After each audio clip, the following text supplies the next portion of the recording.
Saúdo aos irmãos com a paz de nosso Senhor e Salvador Jesus Cristo.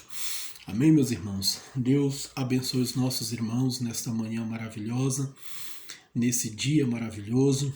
Não sei a hora que você está ouvindo esta palavra, mas nós estamos aqui com a oportunidade, com a incumbência, a responsabilidade de trazer a palavra de Deus, meditar na palavra de Deus juntamente com os irmãos na nossa revista de escola dominical. Amém, meu irmão? Então nós estaremos estudando a nossa lição hoje de escola dominical. Os irmãos sabem muito bem que nós estamos estudando sobre Israel, o plano de Deus, a soberania de Deus, o cuidado de Deus, o zelo de Deus com o seu povo Israel. E nós temos hoje diante de nós a lição de número 4. E essa lição tem como título Elias e os profetas de Azera e Baal. Irmãos, é quase certo de que até mesmo as crianças, é quase certo dizer que até as crianças conhecem essa passagem de Elias. É um dos momentos na vida de Elias mais conhecidos do seu ministério. Elias ressuscitou mortos, curou pessoas, mas aqui nós vemos talvez o ápice do seu ministério. Está em 1 Reis, capítulo de número 18, e também em 1 Reis, capítulo de número 19. O nosso texto áureo está em 1 Reis, capítulo 18, versículo 38. Verdade prática.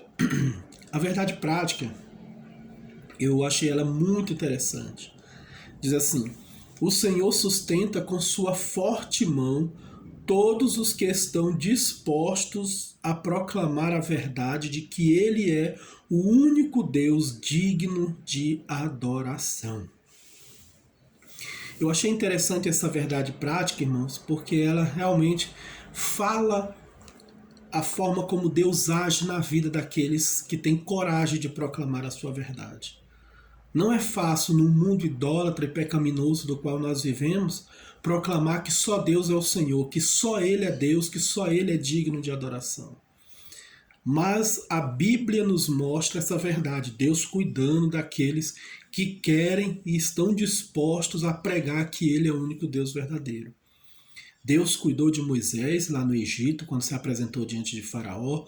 Deus cuidou de Davi. Deus cuidou dos jovens lá da fornalha de fogo. Cuidou de Jeremias, cuidou de Daniel, cuidou de Paulo, enquanto ele pregava em Corinto. Então nós vemos Deus cuidando daqueles que pregam a verdade, daqueles que têm coragem, ousadia e têm disposição de pregar que o nosso Deus é o único Deus verdadeiro, digno de toda adoração. Como eu disse, a nossa leitura bíblica em classe está em 1 Reis capítulo 18 e em 1 Reis capítulo 19. Aqui tem alguns versículos, coloca versículo 22, 24, em diante, mas assim... esse clima muda um pouco a saúde da gente, irmãos? Um frio. O ideal é que os irmãos, o ideal é que a gente leia todo o capítulo 18 e o capítulo 19, para você ter uma base completa do texto, da história de Elias. No capítulo 18, Elias se encontra com os profetas, é o desafio com os profetas de Baal. No capítulo 19, Elias acontece a tristeza, o desânimo, acontece o momento difícil emocional na vida de Elias e a forma como Deus trata ele. Então, um capítulo ele completa o outro. Amém? Então, nossa leitura bíblica está em 1 Reis capítulo 18 e 1 Reis capítulo de número 19. Irmãos, logo na introdução, o nosso autor aqui da revista, ele nos chama, ele nos convoca a nós meditarmos, a nós olharmos um pouco a vida pessoal de Elias. Ele dá um destaque para Elias. Quem foi Elias? Elias foi um profeta que surgiu no momento mais difícil da história de Israel. Elias surgiu num momento sombrio, num momento de trevas espirituais no meio do povo de Israel. Israel completamente rebelde, rejeitando a Deus, totalmente fora da presença de Deus, vivendo uma idolatria profunda. Os irmãos sabem que a idolatria sempre foi um problema na vida do povo de Israel, e ali eles estavam vivendo uma vida completamente destruída espiritualmente, levado por causa, em razão dos erros de Jeroboão, de Roboão e agora de Acabe, juntamente com a sua esposa maligna Jezabel. Então o povo estava lançado à idolatria. Os irmãos sabem que a idolatria sempre foi o ponto fraco de Israel. Sempre foi, vamos dizer assim, o calcanhar de Aquiles, a fraqueza de Israel. Sempre que eles se revoltavam, sempre que eles se desviavam de Deus, eles entravam no mundo da idolatria. E agora Israel estava tomada pela idolatria.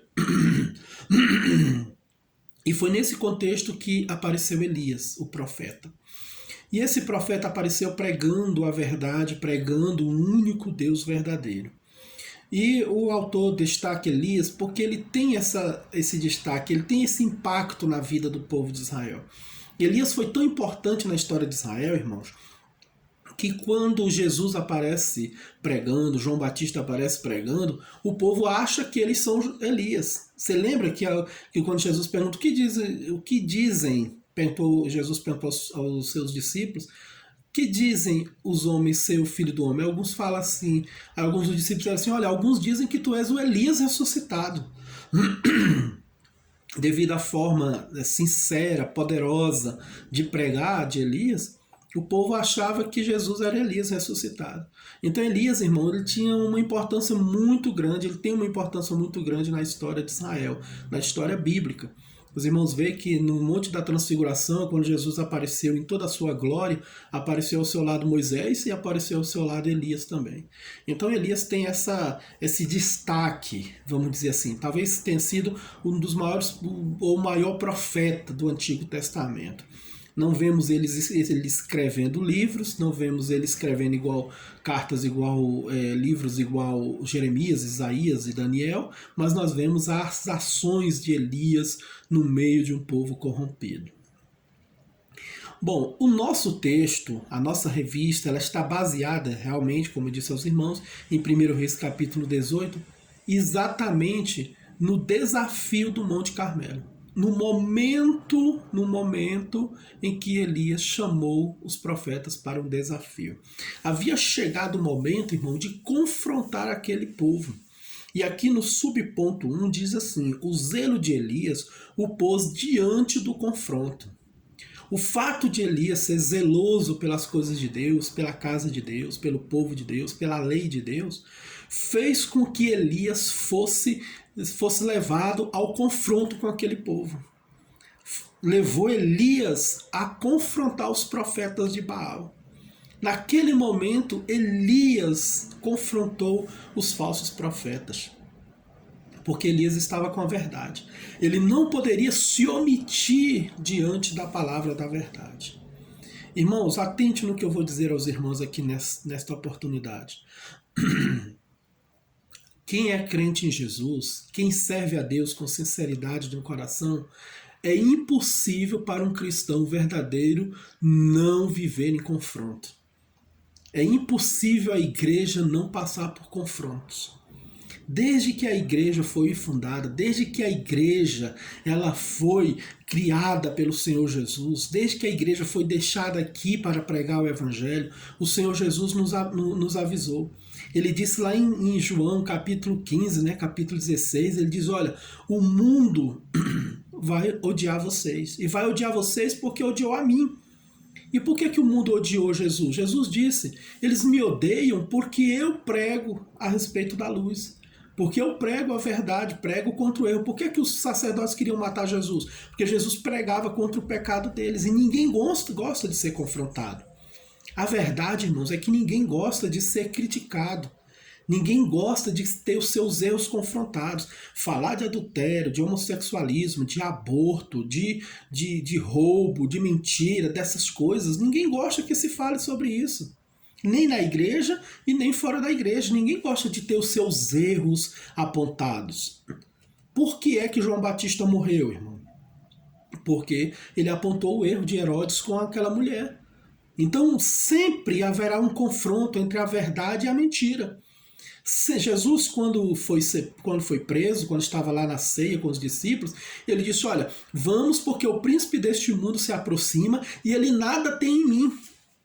Ou seja, não há nenhuma, não existe uma maneira, não existe uma união, não existe como reunir, não existe como ter confraternização, ter comunhão entre a luz e as trevas, entre o erro e a verdade, entre a mentira e a verdade, entre o que é verdadeiro e o que é errado. Então sempre vai haver esse confronto entre o povo de Deus, os profetas de Deus, os homens de Deus e aqueles que vivem no erro. Sempre vai haver esse confronto. A igreja, irmãos, ela é na verdade, ela é uma antítese. A igreja, ela é totalmente contrária ao sistema do mundo. Por isso que a Bíblia diz: não ameis o mundo nem o que há no mundo. O que existe no mundo, veja bem os irmãos, qual é o estilo de vida do mundo? Qual é a filosofia do mundo? E qual é a filosofia da igreja? A nossa revista aqui, a nossa lição aqui, ela está baseada numa doutrina bem fundamental, bem fundamentada e bem real na Bíblia Sagrada, que é a doutrina de um único Deus verdadeiro. Só em nós adotarmos essa doutrina já nos faz inimigos do mundo. Porque no mundo, todas as pessoas têm o seu Deus, todas as pessoas têm um ídolo, toda religião tem o seu Deus. E o que acontece? As pessoas nos criticam porque nós pregamos que há um só Deus verdadeiro. E o pastor Elcio até falou sobre isso no culto de doutrina na terça-feira. E ele nos chamou a atenção para isso, falando sobre os 10 mandamentos. O primeiro mandamento de todos qual é, irmãos? Não terás outros deuses além de mim. Porque é um só Deus verdadeiro, não é nem a questão de haver um adversário para Deus, de Deus não querer, de Deus, o fato de Deus querer ser o único a ser adorado. A questão é que não existe mesmo. Não há outro Deus. A questão é que não existe no universo um outro Deus. Só existe um. E esses ídolos que existem, Paulo diz, o pastor falou na terça-feira, Paulo diz lá, são demônios. As pessoas adoram demônio. Quando a pessoa adora ali aqueles postes ídolos, aqueles ídolos de madeira ou de foto na parede, eles estão adorando demônios, não estão adorando Deus nenhum. Não existe outro Deus. Não existe outro mediador, não existe outra pessoa para curar, para abençoar, para salvar. Não há isso, não existe essa pessoa. A idolatria, irmãos, ela é uma novela, ela é uma ficção, ela é um filme. As pessoas vivem uma ilusão, vivem como se fosse uma ficção. Não é real. Não existe outro Deus. Você possa dizer assim, há outro Deus para rivalizar, igual na mitologia grega. Existia Apolo, existia Marte, Júpiter, existia Afrodite, existia Vênus, existia o Deus da guerra, o Deus do mar, Netuno e tal, Zeus. Não há outro Deus. Aquilo ali é mitologia, é fantasia, é ficção. Não há outro Deus no universo, só o nosso Deus. Então isso já nos torna odiosos diante do mundo. E inevitavelmente o confronto virá, como veio na vida de Elias. E o zelo de Elias, ou seja, o seu apego à palavra de Deus, foi que levou Elias a ter esse confronto com o povo. Se você tem compromisso com a palavra, irmão, você vai ter que confrontar o pecado uma hora dessas. Em algum momento você vai ter que confrontar o erro. Por quê? Diz aqui o subponto 2. O problema de não saber a quem adorar. Elias teve que confrontar o povo porque o povo estava dividido. O povo não sabia a quem adorar. É por isso que ele chega em um determinado momento e diz: até quando cocheareis entre dois pensamentos? Lembra desse texto de Elias? Está aqui na palavra. É o versículo de número 21, 1 Reis 18 e 21. Então Elias se chegou a todo o povo e disse: até quando cocheareis entre dois pensamentos? Se o Senhor é Deus, seguiu. E se Baal, seguiu. Porém o povo nada lhe respondeu. O povo não sabia quem seguir. Eles estavam divididos. Elias dizia que Deus era o único Deus. Acabe dizia que Baal era Deus. E assim eles ficavam divididos sem saber o que fazer, sem saber a quem adorar. Como vive o mundo. O mundo acha que Buda, que Maomé, que Confúcio, que Maria, e que Allan Kardec, que outras pessoas são deuses, são ídolos. Mas na verdade há um só Deus. Elias queria deixar isso claro para o povo, mas queria que o povo decidisse. Falou, olha, chegou o momento, chegou a hora de vocês decidirem a quem servir, porque não se pode ficar em cima do muro. Jesus disse lá em Mateus 6:24, não podeis servir a dois senhores. Jesus usou até a expressão do dinheiro, comparou o dinheiro com o ídolo, chamando ele de mamon, dizendo, olha, você não pode servir a Deus e ao dinheiro. Não há como ficar em cima do muro, não há como ficar dividido, não há como servir a dois senhores. Essa é uma das grandes impossibilidades do ser humano. Servir a dois senhores não tem como, é impossível.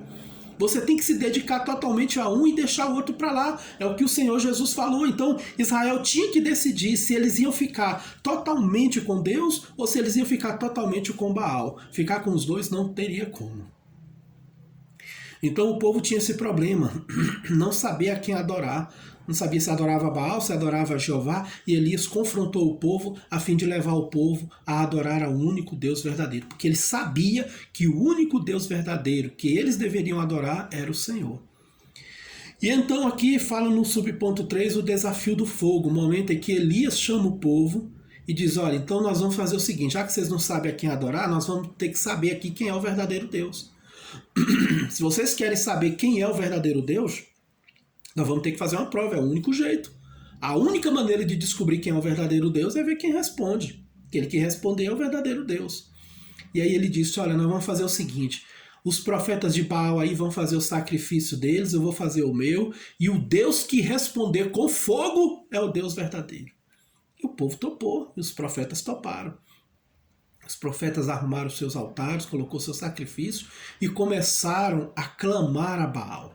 Começaram a gritar, começaram a clamar, começaram a buscar, a querer uma resposta de Baal. Mas como eu disse aos irmãos, não existe outro Deus além de Jeová. Então eles estavam clamando inutilmente, como milhões de pessoas estão clamando inutilmente no mundo todo. Então eles clamavam de forma inútil, de forma até patética. Chegou a um ponto que o desespero deles foi tão grande que eles tiveram que começar a se cortar, a se autoflagelar. E aí o profeta Elias, observando aquilo de longe, começou a zombar dele. Diz, não, grita mais alto, eu acho que esse Deus de você está dormindo, está viajando, pode ser que ele esteja ocupado. Grita mais alto, faz alguma coisa melhor aí para ver se vocês... para ver se ele responde, porque do jeito que está, ele não vai responder vocês não. Ele começou a zombar deles, rir daquela situação patética. E aí, irmãos, a Bíblia diz que nada aconteceu. Nada, absolutamente nada aconteceu. Não veio fogo do céu, Baal não respondeu, não houve resposta nenhuma. Então chega o momento de Elias fazer a sua parte. Chegou o momento de Elias mostrar quem era o verdadeiro Deus. Irmãos, creio que chegamos mais do que nunca numa época, numa oportunidade, numa época do mundo, da vida, da história, em que nós precisamos mostrar quem é o verdadeiro Deus. Nós precisamos mostrar para o mundo quem é o verdadeiro Deus. E nós mostramos isso através do nosso testemunho, através da pregação da palavra, através do nosso estilo de vida. Nós precisamos mostrar para o mundo quem é o nosso Deus. As pessoas estão divididas, as pessoas precisam saber quem é o verdadeiro Deus. É nossa responsabilidade que isso aconteça. Paulo usou uma expressão certa vez dizendo assim, ai de mim se não pregar o evangelho. O profeta Ezequiel disse que Deus falou com ele assim, olha Ezequiel, se eu falar ao ímpio se eu falar para ti que o ímpio vai morrer e você não avisar para ele morrer, eu vou requerer o sangue dele das tuas mãos. Então a nossa responsabilidade, irmãos, é mostrar para todas as pessoas do mundo que esses ídolos que eles adoram são demônios.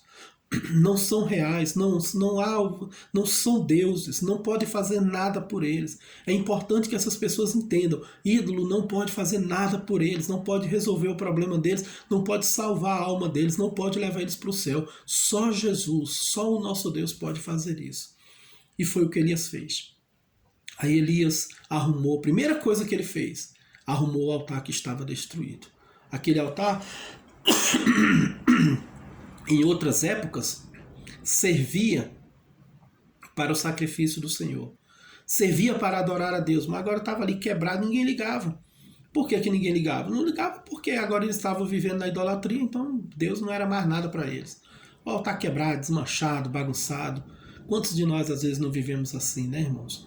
O nosso altar bagunçado, quebrado, jogado de qualquer jeito. Mas a primeira atitude de Elias foi arrumar o altar, porque sem altar arrumado, sem o altar consertado, não existe sacrifício, não existe resposta da parte do Senhor. Sem uma vida consertada, não existe resposta da parte de Deus. Então Elias arrumou o altar do Senhor e colocou o sacrifício, mandou jogar água sobre o sacrifício. A água escorreu ao redor do sacrifício, pelo rego que estava ao redor. Então o altar estava pronto para o sacrifício, estava pronto para receber a resposta de Deus. E aí é quando nós vamos para o segundo ponto, que é a oração de Elias. Aí chegou o momento de Elias orar, irmãos. Chegou o momento de Elias buscar a Deus para ver, para mostrar para o povo quem era o Deus verdadeiro. E depois que Elias preparou tudo, o altar estava tudo preparado, aí vem a parte mais importante, que é o quê? A oração. Não adianta ter tudo arrumadinho, tudo bonitinho. Os profetas de Baal também tinham o seu altar bem arrumadinho, bem bonitinho. Mas precisava da oração, da resposta do Senhor. E o nosso subponto aqui diz que a oração de Elias foi uma oração feita com confiança. E por que era uma oração confiante? Por que Elias estava confiante na sua oração? Porque ele estava orando ao verdadeiro Deus.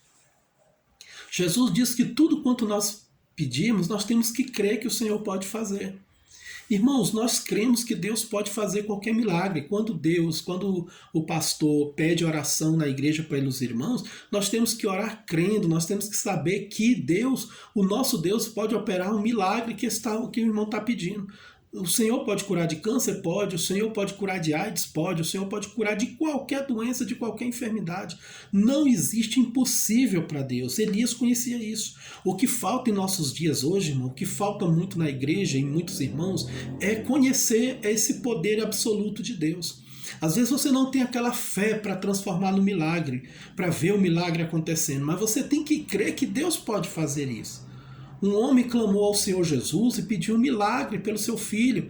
E Jesus disse, se você crê, tudo é possível que crê. Ele disse, Senhor, eu creio, mas me ajuda na minha incredulidade.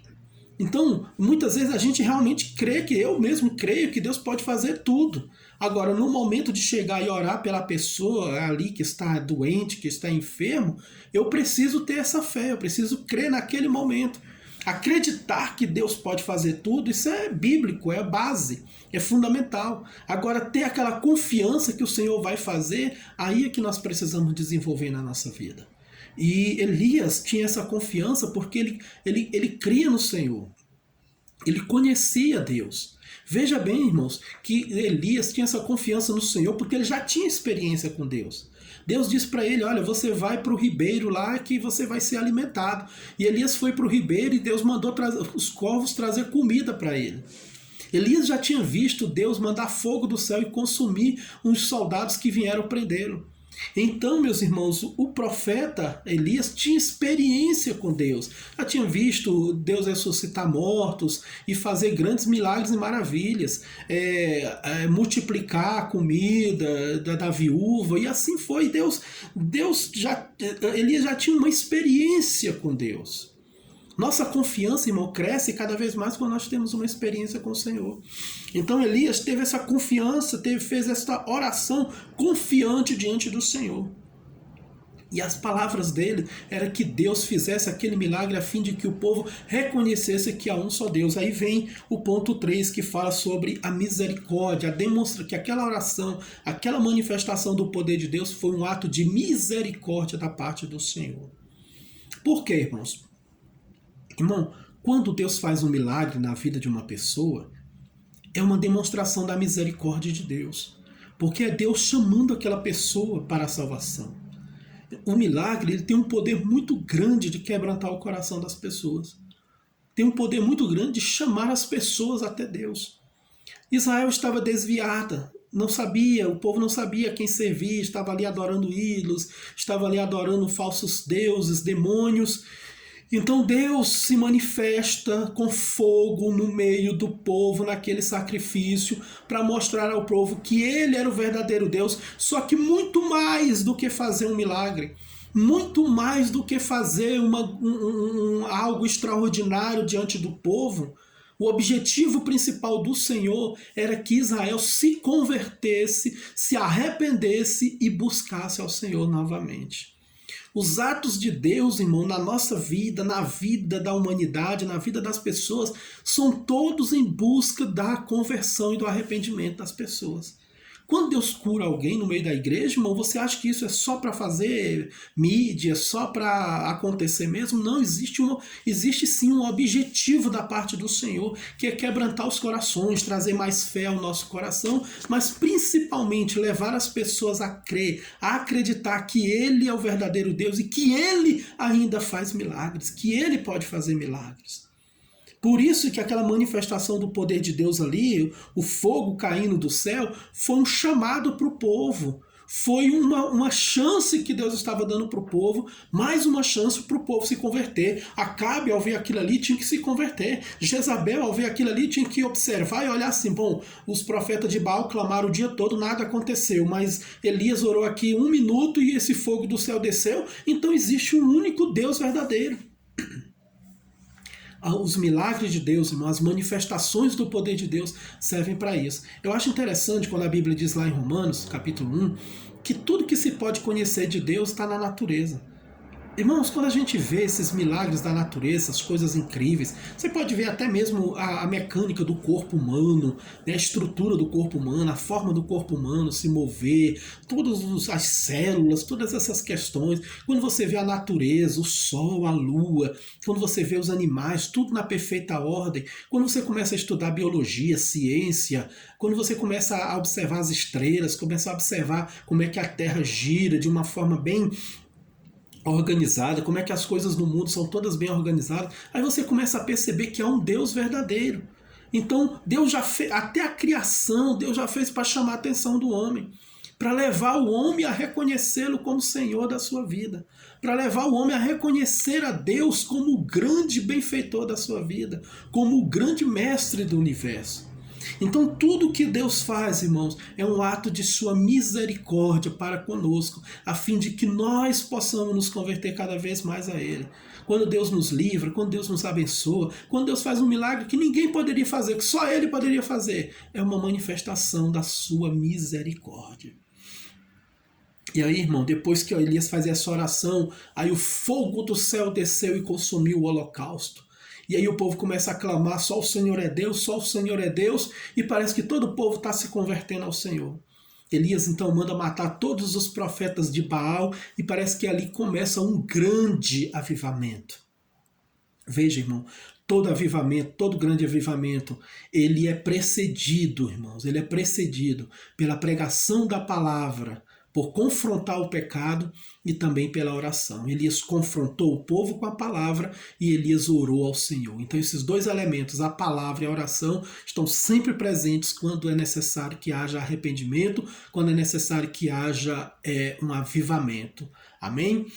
E aí, depois que tudo isso aconteceu, Elias recebe uma notícia, recebe uma mensagem.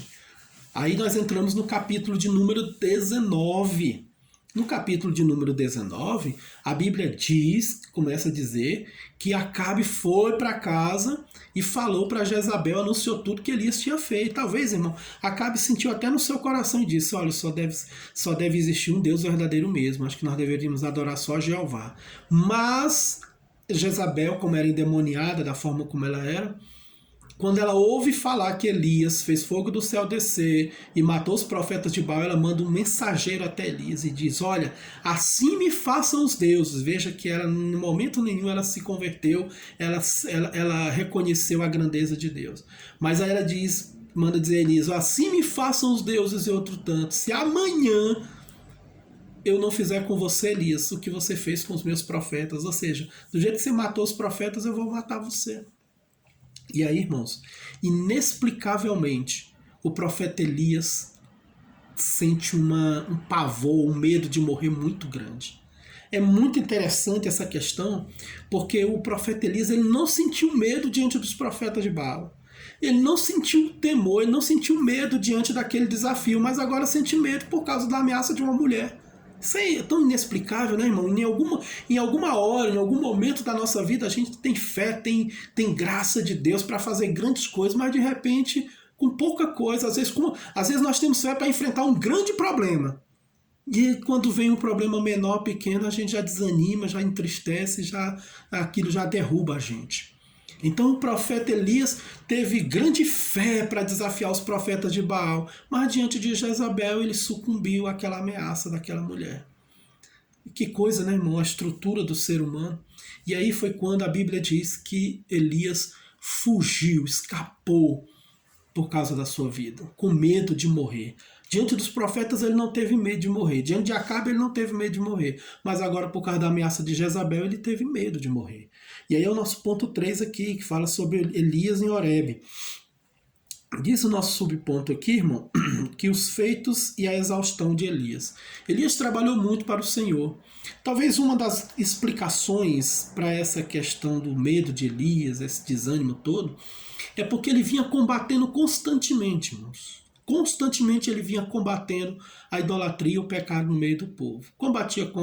Confrontava Acabe, confrontava Jezabel, confrontava os falsos profetas. Ele foi trabalhando, e talvez chegou um momento em que a sua estrutura emocional, sua estrutura física, veio no seu psicológico que aquilo ali parecia que não ia dar em nada, não ia adiantar nada. Parecia que simplesmente o povo não queria nada com Deus, e era só ele sozinho, e aquilo ali era um trabalho inútil. Você já se sentiu assim, irmão? Já passou por momentos assim, quando você acha que é inútil continuar fazendo a obra, é inútil continuar trabalhando, é inútil continuar servindo a Deus? Elias pensou isso, falou, não, o povo é tão rebelde que é inútil continuar com essa pregação, continuar com essa missão. E aí é quando a Bíblia diz que por causa dessa exaustão física e emocional dele, ele foi embora com medo de morrer. Então a Bíblia diz, irmão, a Bíblia diz lá em 1 Coríntios capítulo 15, versículo 58, que nós não devemos desanimar, mas sermos sempre firmes e constantes, sempre abundantes na obra do Senhor, sabendo que no Senhor o nosso trabalho não é vão. O Senhor conhece a nossa estrutura. Lá em Atos, a Bíblia diz que, capítulo 18, que o apóstolo Paulo, pregando em Corinto, o povo tudo confrontando ele, o povo tudo sendo contra ele, quase ninguém se convertia. Deus teve que aparecer de madrugada em visão a Paulo e diz, olha, fala e não te calas, porque eu ainda tenho muita gente aqui nessa cidade. Parecia que Paulo estava talvez desanimando, ou pensando, não, isso aqui não vai dar em nada. Mas Deus foi lá para restaurar Paulo, foi lá para encorajar Paulo. E era isso que Elias estava precisando, ser encorajado. Porque na cabeça dele, na mente dele, todo aquele de certa forma, irmão, a gente até compreende um pouco Elias. Você está ali diante de 800 profetas. Aí eles oram, nada acontece. E o povo todo olhando. Aí você ora, o fogo do céu desce e o milagre acontece. E mesmo assim você não vê os líderes, você não vê os reis se convertendo, você não vê o povo se convertendo totalmente.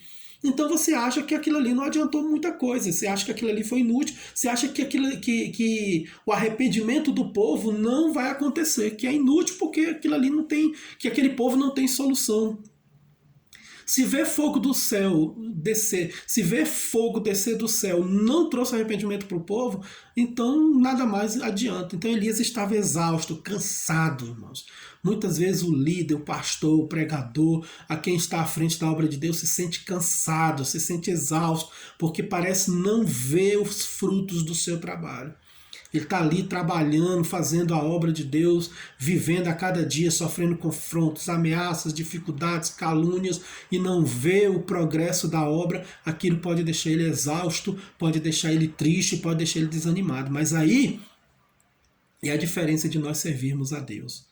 Amém? Quando nós servimos a Deus, nós temos um Deus que nos consola, nos conforta e restaura as nossas forças. A Bíblia diz, os que esperam, diz lá em Isaías, né? Os que esperam no Senhor renovarão as suas forças, subirão com asas como águia, correrão e não se cansarão. Então os que esperam no Senhor terão a sua força renovada.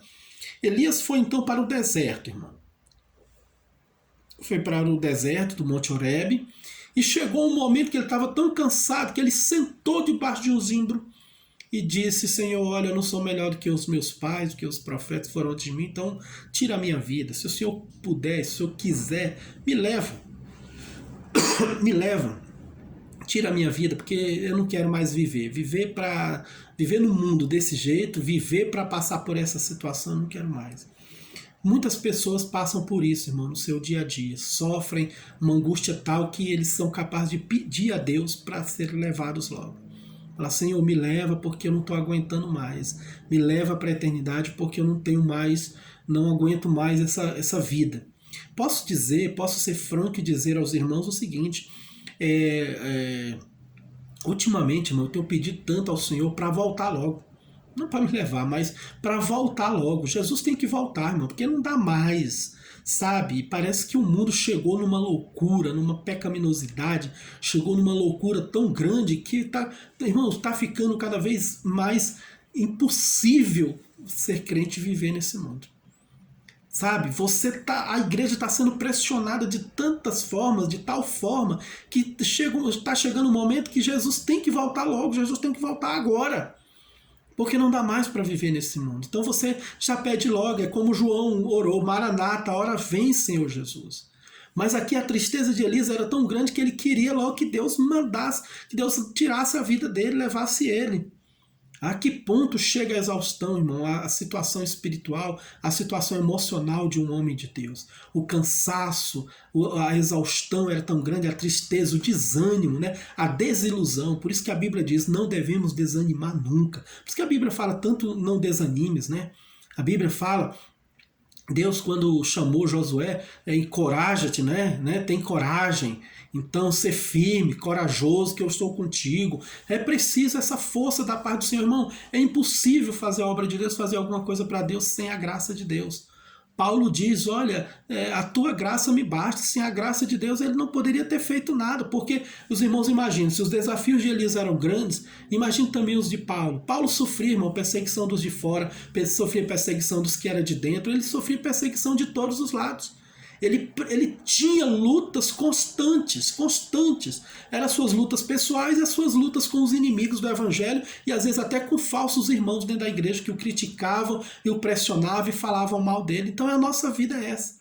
Então muitas pessoas às vezes chegam no limite e aí ele chega às vezes até a pedir a morte. Mas qual é a resposta de Deus nessas horas? Aí vem o nosso subponto 3. A resposta de Deus, irmãos, é que quando Elias despertou o anjo, Deus mandou um anjo para despertar Elias e diz, Elias, tem aqui comida e tem água, come e bebe, porque o caminho ainda é longo para você. A resposta de Deus é mandar nós continuarmos caminhando. E Elias comeu, bebeu e caminhou e foi para o Monte Horebe. E quando chegou lá, ele se escondeu numa caverna. Mas Deus não desistiu do seu servo. Sabe o que é bonito, irmão, muito bonito nesse texto, nessa passagem de Elias aqui, é que Deus não desiste de nós quando nós estamos desanimados. Sabe, às vezes quando você está desanimado, muita gente não quer nem chegar perto de você. Muita gente diz, aquela pessoa ali é muito triste, está muito desanimada, as pessoas rejeitam os outros por causa do seu desânimo.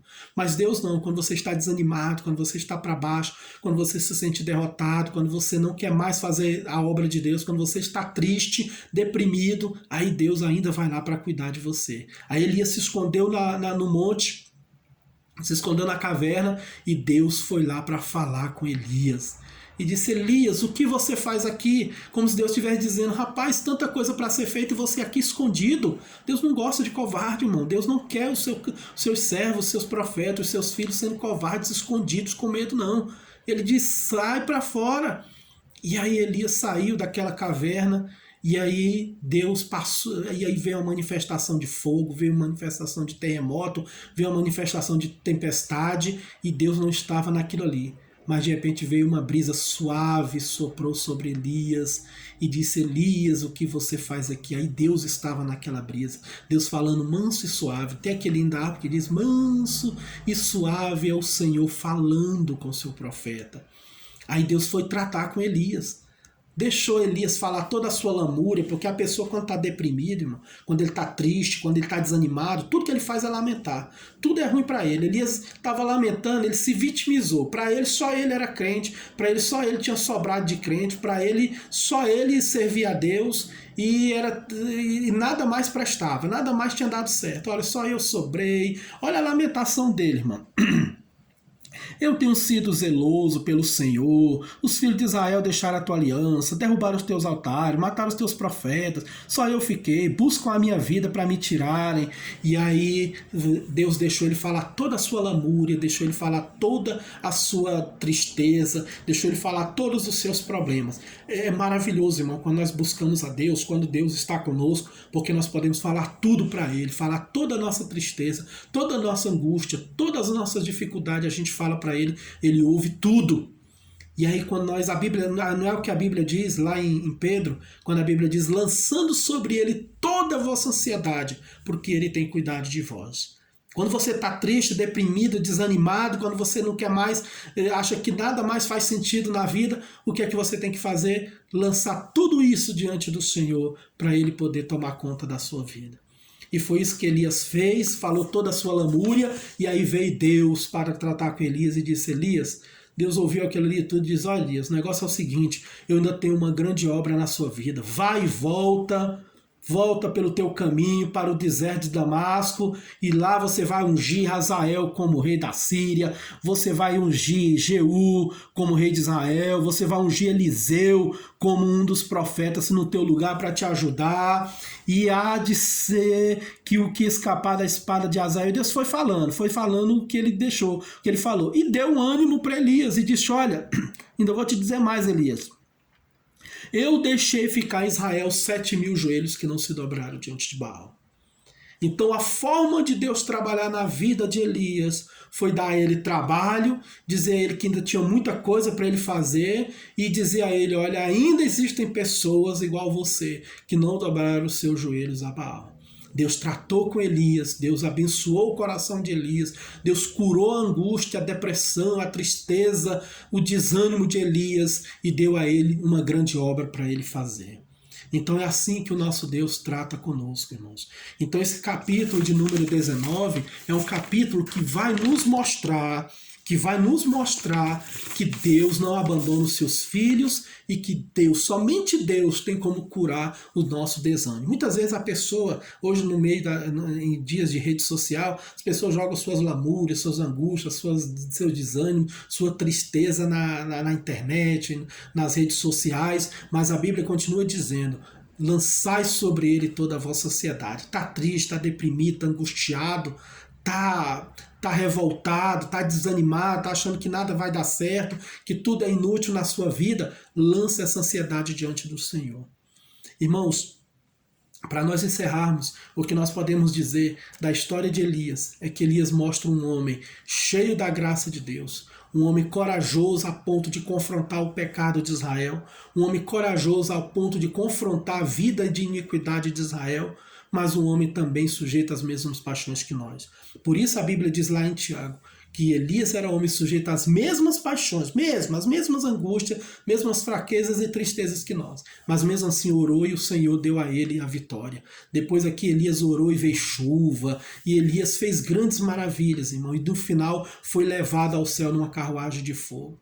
Por quê? Porque era verdadeiramente um homem de Deus. Mas ainda que seja um homem de Deus, era um homem sujeito a fraquezas, como todos nós. Não vamos, irmãos, supervalorizar ninguém. Não vamos, irmãos, idolatrar as pessoas, achar que as pessoas são super homens, são super crentes. Pastor não é super crente, pregador não é super crente, irmã não é super crente, ninguém é super crente. Esse termo super crente é uma ilusão, não existe. Todo ser humano, ele é capaz de fraquejar.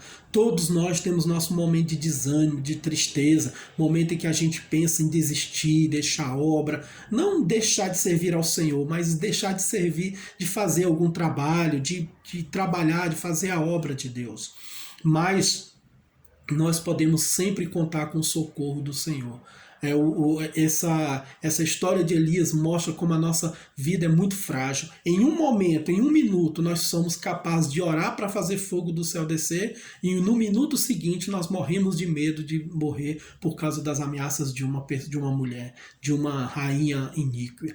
Então, irmãos, às vezes nós, como eu disse aos irmãos, às vezes nós enfrentamos grandes problemas e vencemos, e às vezes pequenos problemas podem nos levar à tristeza e à derrota. Então que o Senhor tenha misericórdia de nós, que o Senhor nos ajude, que o Senhor trate conosco e nos abençoe e nos ajude como ajudou Elias. O Senhor não desistiu do profeta Elias, porque ali era um servo de Deus fiel. E Deus sabe que até os seus servos mais fiéis podem passar por momentos de tristeza, desânimo, angústia e ficarem completamente desanimados. Mas o Senhor é bom e sabe como tratar conosco. Irmão, o nosso Deus é o maior psicólogo que existe. Não precisa, às vezes, a pessoa se desesperar, se angustiar, ou querer morrer, ou pedir a morte para o Senhor. Não, basta contar tudo para Ele, porque Ele sara as nossas vidas. Quando a Bíblia diz que o Senhor sara as nossas feridas, não é apenas as feridas físicas, mas também as feridas emocionais. Quando fala que Ele nos cura, que Ele é o Deus que cura, Ele cura não somente fisicamente, mas cura emocionalmente também. Muitas pessoas na igreja, às vezes, inclusive líderes, pastores, precisam de cura espiritual, cura emocional para a sua alma, e o nosso Deus tem como oferecer tudo isso para o ser humano. Amém, meus irmãos? Deus abençoe grandemente os irmãos. Vou fazer uma oração, que o Senhor fale melhor o coração de cada um dos teus servos. Senhor nosso Deus, te agradeço nesse momento pela tua bênção, pela tua graça, por esse momento na tua presença, por esse momento, Senhor, de meditação na tua palavra. Que o Senhor abençoe poderosamente a tua igreja. Cura a nossa alma. Se tem alguém agora, Senhor, nesse momento desanimado, triste, ó Pai querido, deprimido, que acha que é inútil servir a Deus ou inútil fazer a obra do Senhor, que o Senhor possa restaurar a sua fé, restaurar o seu ânimo, restaurar a sua alegria e dar a Ele vitória para a glória do teu nome. É o que eu te peço nessa oportunidade, em nome de Jesus. Amém, Senhor. Deus abençoe os irmãos em nome de Jesus.